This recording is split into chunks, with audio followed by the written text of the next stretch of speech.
Hi, everyone. Welcome to another episode of Biblio. This is a program on AADL TV, where each episode we take a few minutes to talk about one book topic. My name is Lucy, and as usual, I'm here with Amanda and Christopher. And the books that we are going to be talking about today are books about home decor and or architecture. Those are the only parameters. So, Christopher, what did you choose?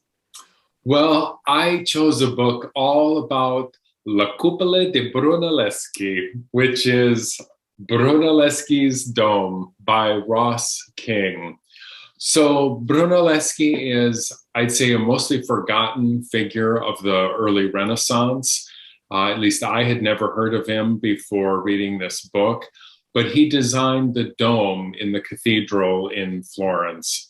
And I would say in a lot of ways, this book is similar to Mark Kurlansky's books like Cod, that it takes one seemingly small topic and explodes the topic and shows how it's relevant to so many other things. Well, in this, Ross King looks at the building of this one dome, and you get so much history and so much, so many ideas of Italy and so many views of what how people lived in their everyday lives. So it's really an interesting book. The dome itself is hundreds of feet tall. And if you can imagine in the early 1400s, what it was like to lift slabs of marble or pillars of sandstone hundreds of feet in the air, it's quite an interesting book to read to figure out how that was all done. So it's the dome construction itself is beset with so many problems. There are two wars. There's the plague. Brunelleschi has rivals that he has to deal with. He gets arrested at one point. Mm-hmm. There's not enough money to pay workers. And it kind of just goes on and on and on. But eventually, he does build the dome, and it's fascinating all the things he comes up with, all of the machines to lift everything, and he has so many problems that he has to solve. I'd say the book is quite a fast read. Chapters are really short, and you really get a whole sense of the construction of the dome.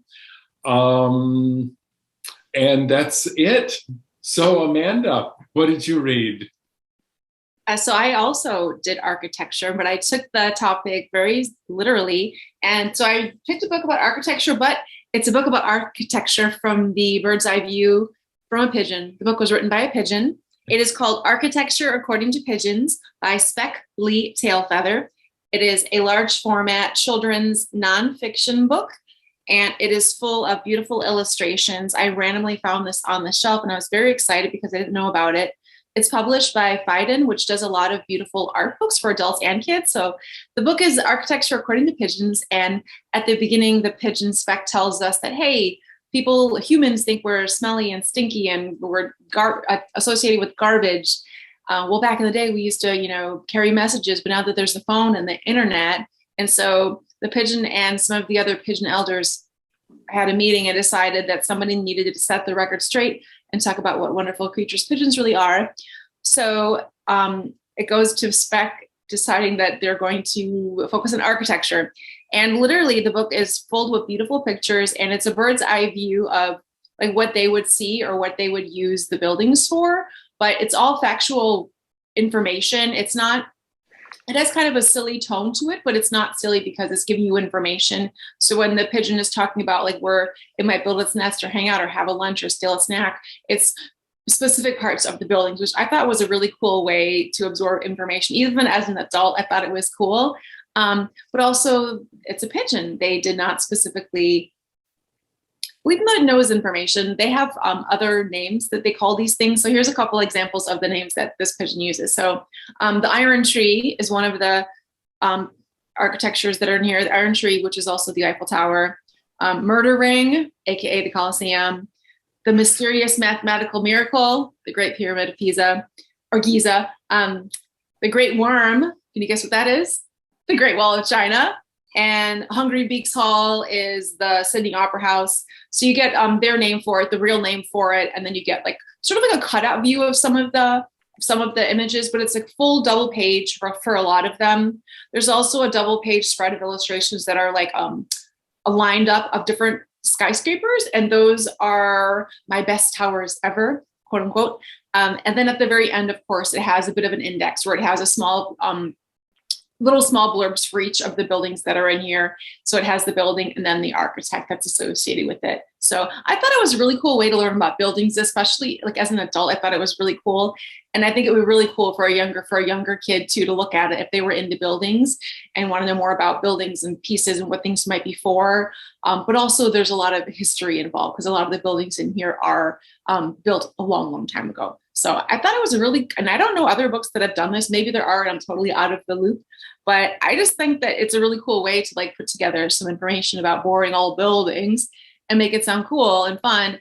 But also it's a point of view of how not just a human might walk in the front door of the building or stand, far away and take a picture of this really super old building.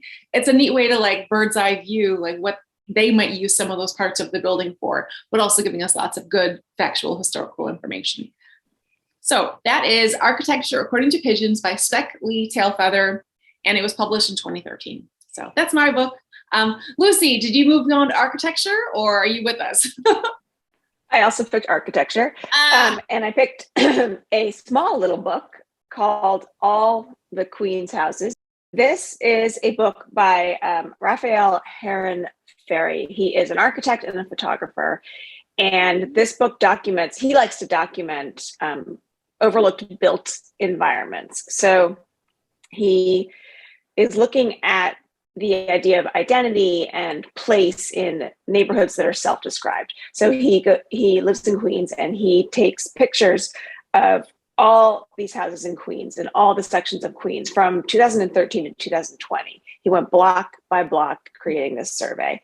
And so this book is filled with a page with like a picture of a house and then his little description, and has over 200 images in it. And in Queens, there are like 2.3 million residents who live in Queens, and over half of them are foreign born. There are 100 different languages spoken in Queens. So it is, it's so multicultural. It's been called the most diverse urban place on the planet.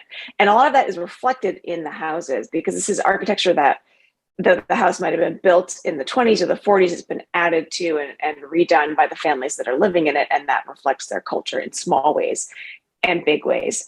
So he's really examining that diversity, but it's also this really just cool book because it's this small page with the front of someone's house and a description of it. And he gives the houses funny names. He calls them things like cerulean icebox or gap tooth triplex. And so he's just looking at the front and he's pointing out little details that are something that someone would have added on.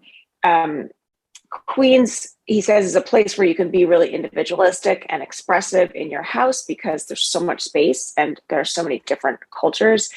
And sometimes he was able to speak to the residents in the houses, and they seem to have very tolerant attitudes about what their neighbors might be doing with their houses. Like if someone across the street had a Pepto-Bismol pink house, there's a respect for neighbors and for what other people do with their homes. And these houses, you realize when you're reading, it's just a short little paragraph, but he's saying when it was built and when it was renovated, maybe multiple times, you realize that there are layers upon layers in these houses.